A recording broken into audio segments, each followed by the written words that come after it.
গত কদিন ধরেই একটা আলোচনা রাজনৈতিক অঙ্গনে বেশ শোনা যাচ্ছে। আমি যে একটা মিডিয়াতেও দেখলাম এই আলোচনাটা, সেটা হলো রাজনীতিতে আওয়ামী লীগ কি খুব দ্রুতই ফিরে আসছে? এই প্রশ্নটা খুব স্বাভাবিক। আওয়ামী লীগ যে বাংলাদেশের রাজনীতিতে ফিরে আসছে এটা নিয়ে আমার কোনো সন্দেহ নাই, কিন্তু সেই আশাটা কত দ্রুত হবে এটি হলো আলোচনা। যদিও এটা শুনলে এনসিপি হয়তো খুব মন খারাপ করবে, জামাতও মন খারাপ করতে পারে, কারণ তারা তো চাচ্ছে যে আওয়ামী লীগ আর বাংলাদেশের রাজনীতিতে কখনোই না আসুক। আমার মনে আছে একবার একটা টক শোতে আমি গিয়েছিলাম, সেখানে আমার সঙ্গে এনসিপির একজন নেতা বসেছিল এবং তার মূল আমার বিরুদ্ধে অভিযোগটা ছিল যে আমি এবং আমাদের মতো কিছু লোক নাকি বাংলাদেশের রাজনীতিতে আওয়ামী লীগকে প্রাসঙ্গিক করে তুলছি। তো আমি কেবল তখন বলেছিলাম, ভাই দেখেন, আমি একটা ক্ষুদ্র মানুষ, আওয়ামী লীগের মধ্যে একটা বড় দলকে আমার কেন প্রাসঙ্গিক করে তুলতে হবে? এবং সেই ক্ষমতা এবং সেই যোগ্যতা তো আমার নেই। আওয়ামী লীগ রাজনীতিতে, বাংলাদেশের রাজনীতিতে আওয়ামী লীগ সব সময়ই প্রাসঙ্গিক। মানে যখন আপনি বলছেন তখনও প্রাসঙ্গিক এবং আগামীতে আরও প্রাসঙ্গিক হবে, এটাই স্বাভাবিক। আওয়ামী লীগ ছোটোখাটো কোনো দল তো না রে ভাই। আওয়ামী লীগের সঙ্গে এনসিপির লোকজন বলতেছে, কিন্তু তাদের নিজেদের প্রাসঙ্গিকতা নিয়ে হয়তো আগামীতে 5-10 বছর পরে প্রশ্ন উঠতে পারে। কিন্তু আওয়ামী লীগ এত বড় একটা দল, এটা যদি ক্ষয়িষ্ণু হয়, যদি ক্ষয়ে যেতে থাকে, তাও কয়েক দশক লাগবে। এটাই রিয়েলিটি। তো এখন প্রশ্ন হচ্ছে, আওয়ামী লীগকে গায়ের জোরে আওয়ামী লীগের যারা দায়িত্ব ছিলেন, শেখ হাসিনা সহ অন্য যারা দায়িত্ব ছিলেন, তারা অনেক অপকর্ম করেছেন, অনেক অন্যায় করেছেন, জাতির প্রতি অনেক অত্যাচার করেছেন বলে আমি বলবো। এবং আওয়ামী লীগের ক্ষতিও তারা অনেক করেছেন। আওয়ামী লীগের যদি কোনো ক্ষতি, সবচেয়ে বড় ক্ষতিটা কেউ করে থাকে, তাহলে শেখ হাসিনার সঙ্গে যে নেতৃবৃন্দ ছিলেন তারাই করেছেন। এটা নিয়ে আওয়ামী লীগের মধ্যেও ক্ষোভ আছে, তারাও হয়তো এদেরকে, এই নেতৃত্বকে অপছন্দ করে।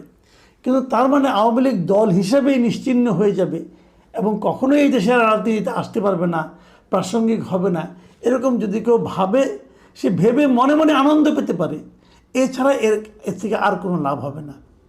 হ্যাঁ, আমি যে কথা বলছিলাম, আওয়ামী লীগ কি শিগগিরই ফিরে আসছে এটা মনে হচ্ছে, এবং একাধিক মিডিয়া লিখেছে যে ঈদের পরে হয়তো আওয়ামী লীগ ফিরে আসবে।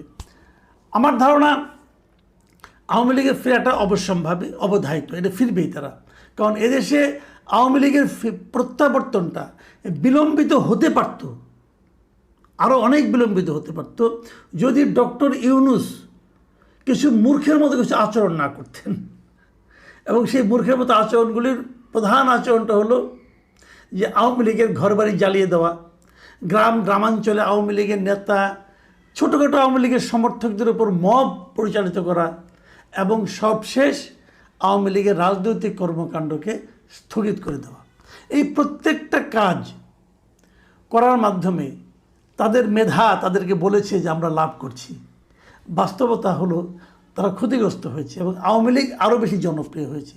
এই দেশের মানুষের একটা স্বাভাবিক, একটা সাধারণ মনস্তত্ত্ব আছে। সেই মনস্তত্ত্বটা হলো তারা সবসময় অত্যাচারিতের পক্ষে কাজ করে। তাদের চিন্তা, তাদের ভালোবাসা, তাদের সহানুভূতি সবসময় যে মার খায় তার প্রতি থাকে। হয়তো সে মুখের উপর প্রতিবাদ করতে পারে না, কিন্তু মনে মনে ভাবে, আহা, এই লোকটাকে কেন মারছে না, এটা ভাবে। যে জিনিসটা নেপালে হয়েছিল, আমি সেটাই বলেছিলাম যে একটা রাজনৈতিক দলকে যদি প্রত্যাখ্যান করতে হয়, সেই প্রত্যাখ্যানের দায়িত্বটা দিতে হবে জনগণকে। জনগণ ঠিক করবে তারা কাকে চায়, কাকে চায় না। যেটা নেপালে হয়েছে। নেপালে যারা এতদিন ক্ষমতায় ছিল, এই কমিউনিস্ট বলেন, কমিউনিস্ট পার্টি বলেন, মাওবাদীরা বলেন, অথবা নেপালি কংগ্রেস বলেন, তাদের সবার ভরাডুবি হয়েছে। একেবারে নতুন একটা দল তারা কিন্তু উঠে এসেছে। তাদেরকে ভরাডুবি কে করিয়েছে? সরকার না। সরকার একদিনের জন্য তাদের রাজনৈতিক কর্মকাণ্ডকে স্থগিত করে নাই। তারা সবাই প্রচারণা চালিয়েছে তাদের মতো করে। আর এই জেনজি সাপোর্টেড যে পার্টি, তারা করেছে তাদের মতো করে। জনগণ পরিবর্তনটা চেয়েছে। জনগণ তাদের অপকর্মের জন্য তাদেরকে প্রত্যাখ্যান করেছে। এই সুযোগটা আমাদের দেশের জনগণকে দেওয়া উচিত ছিল। সেই সুযোগটা না দিয়ে ডক্টর ইউনূসের সরকার যারা আছেন এবং তাদের সঙ্গে যারা তরুণ যারা ছিলেন, তার সঙ্গে জামাত, এই লোকগুলি একটা স্থূল বুদ্ধির পরিচয় দিয়ে আওয়ামী লীগকে গায়ের জোরে কার্যক্রম স্থগিত করেছে। লাভ কি হয়েছে? লাভ হবে না। আগামীতে আওয়ামী লীগ ফিরে আসবে কী হবে সেটাও বলি। আগামীতে স্থানীয় সরকার নির্বাচন কিন্তু হবে। স্থানীয় সরকার নির্বাচন কি এবার দলীয় প্রতীকে হবে? আগে কি হতো? আগে স্থানীয় সরকার নির্বাচনের একটা পদে, মানে মেয়র পদ অথবা চেয়ারম্যান পদ, এই পদটাকে তারা দলীয়ভাবে করতো, মানে প্রতীক থাকতো, দলীয় প্রতীক থাকতো। আমি মনে করি এটা ভুল, এবং এই ভুলের খেসারত কিন্তু আওয়ামী লীগ দিয়েছে। এটা আওয়ামী লীগই প্রবর্তন করেছিল, আওয়ামী লীগ এই ভুলের খেসারত দিয়েছে। আর কাউন্সিলর, মেম্বার অথবা কমিশনার যারা আছে তাদের নির্বাচনটা হয় নির্দলীয়ভাবে। অন্তর্বর্তীকালীন সরকার দায়িত্ব নেওয়ার পর তারা সমস্ত মেয়র, মানে পৌরসভার মেয়র এবং কাউন্সিলর এবং কমিশনার এবং সিটি কর্পোরেশনের মেয়র এবং কাউন্সিলর সব পদগুলোকে বাতিল করে দিয়েছে। এটা আমি মনে করি একটা অন্যায় করেছে। যাই হোক, তারা করেছে। করার পর তারপর তারা সেগুলোতে প্রশাসক নিয়োগ করেছে। এই প্রশাসক কারা ছিল? বিভিন্ন পর্যায়ে সরকারি কর্মকর্তারা ছিল। এর বিপরীতে এই সরকার দায়িত্ব নিয়ে প্রথমে যে কাজটা করেছে, সেই প্রশাসকগুলিকে সরিয়ে নতুন প্রশাসক নিয়োগ করেছে। এরা কাকে করেছে?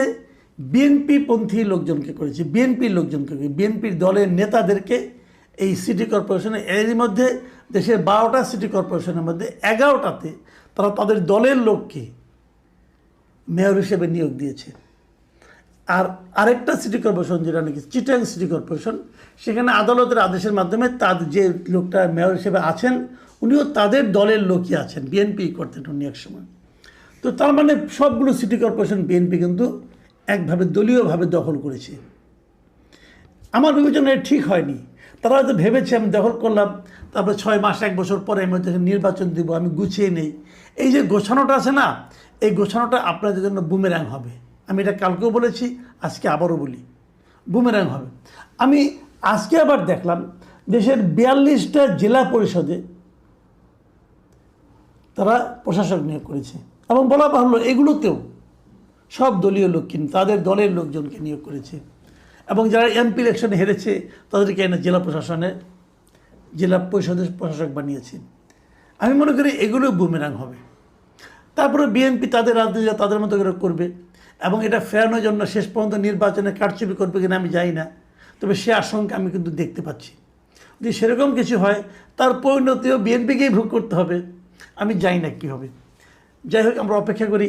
আমরা আশা করব যারা প্রশাসক হিসেবে দায়িত্ব পেয়েছেন তারা ওখানে যে ভালো ভালো কাজ করবেন, এবং ভালো কাজ করার মাধ্যমে জনগণ তাদের প্রতি আকৃষ্ট হবে, জনগণ তাদেরকে ভালোবাসবে, এবং সেই ভালোবাসাজনিত কারণে তারা অনেক ভোটের ব্যবধানে জিতে আসবে।